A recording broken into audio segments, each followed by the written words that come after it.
ভারতে উত্তাপ, সীমাহীন উত্তাপ। গতকালকে বলেছিলাম এই জিনিসটা, সেটা হচ্ছে যে আম,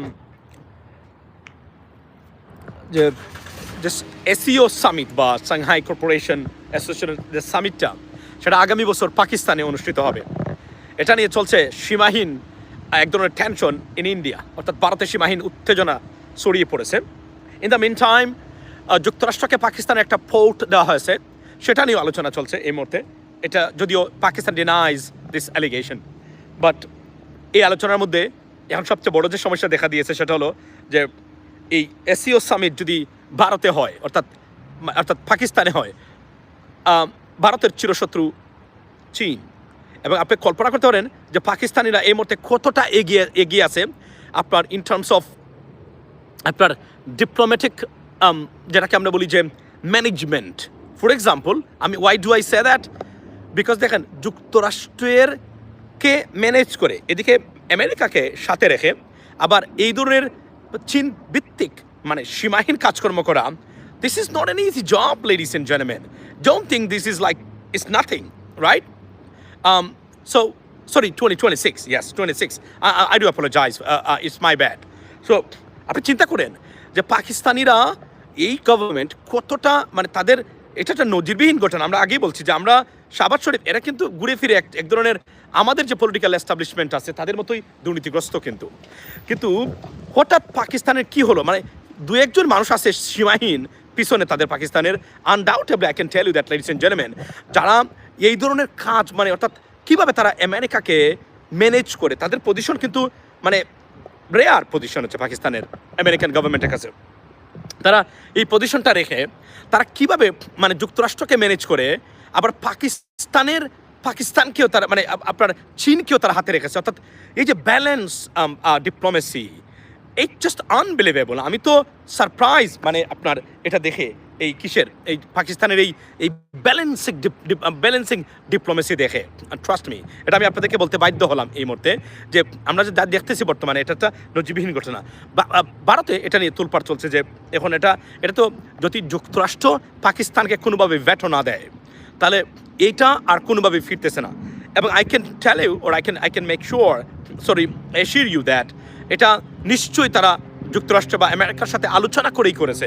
যদি তারা আলোচনা না করতো তাহলে it's not possible to take place, right? Because এই মুহূর্তে এক ধরনের আমি যদি বসন্ত চলছে যুক্তরাষ্ট্র এবং এবং পাকিস্তানের সম্পর্কের বসন্ত চলছে, এই ক্ষেত্রে এই বসন্তের ভিতরে it's not possible, ladies and gentleman. So this is a bad news for India and I am surprised যে আপনার পাকিস্তান কীভাবে এই সম্পর্কটা এভাবে ম্যানেজ করতেছে, লেডিস এন্ড জেন্টলম্যান। আর সেকেন্ড থিং হলো যে আপনার আমি শেখ হাসিনার কথা বলি। শেখ হাসিনা দেখলাম আজকেও একটা জায়গাতে বলতেছে যে next level diplomacy. Undoubtedly I can believe that যে পাকিস্তান এতটা ম্যাচিওর্ড এবং এক ধরনের বলতে গেলে যে সিরিয়াসলি ইন্টালেকচুয়াল পলিটিক্যাল বা ডিপ্লোমেসি তারা মানে করতে পারে বা তার মানে রোল প্লে করতে পারে, that's is unbelievable. So another thing is যে আজকে দেখলাম শেখ হাসিনা আরেকটা জায়গা বলতেছে যে কাউকে ছাড়া হবে না, সবার লিস্ট উনি লিখে রাখতেছে বর্তমানে। আপনারা যারা এখন যোগ দিলেন আমার সাথে, দেখেন আপনারা কতটা পাগল এবং ভ্রান্ত ধারণার একটা political group in the name of politics, the not political party.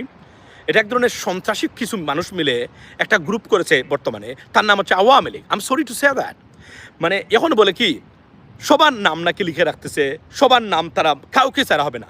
তাহলে বিপ্লব যারা ঘটিয়েছে আপনার 36শে জুলাই, কোটি কোটি মানুষ, বাংলাদেশের 90% মানুষ ডাইরেক্টলি ইনভলভ এই বিপ্লবে। তাহলে এর মানে কি, মানে সে যদি ক্ষমতায় আসে তাহলে কাউকে ছাড়বে না, মানে আপনার এই কোটি কোটি মানুষকে 90% মানুষকে সে জেলে। অর্থাৎ এখন আপনি একটা অনুমান করতে পারেন যে সে যদি কখনো ফিরতে পারে কত মানুষকে সে হত্যা করবে, খুন করবে, যেভাবে করেছে খুন গুমের মাধ্যমে বা যাওয়ার সময় যত মানুষকে তারা হত্যা করেছে। Ladies and gentleman, be careful about this lady, she is dangerous, she is very brutal. Honestly speaking এটা বলতে বাধ্য হলাম যে কতটা ব্রুটাল। আপনি তার কথাবার্তা আচরণ থেকে আপনি বোঝার চেষ্টা করবেন আপনারা, এটা আমার অনুরোধ। অথচ তার বলা উচিত ছিল কি যে ফিয়ার। আপনি জানেন যে স্বৈরশাসক বা ফেসিস্টদের রাষ্ট্র ক্ষমতা থাকার অন্যতম মাধ্যম হলো ফিয়ার, অর্থাৎ ফিয়ার ক্রিয়েট করা। এই ফিয়ার ক্রিয়েট করে সে 17 বছর এবং বিরোধী দলগুলোর সীমাহীন ব্যর্থতার কারণে 17 বছর বাংলাদেশকে সে গণরেপ করেছে প্রত্যেকটা দিক থেকে, খুন গুম লুটপাট থেকে শুরু করে প্রতিটা কাজই সে প্রতিষ্ঠা করেছে।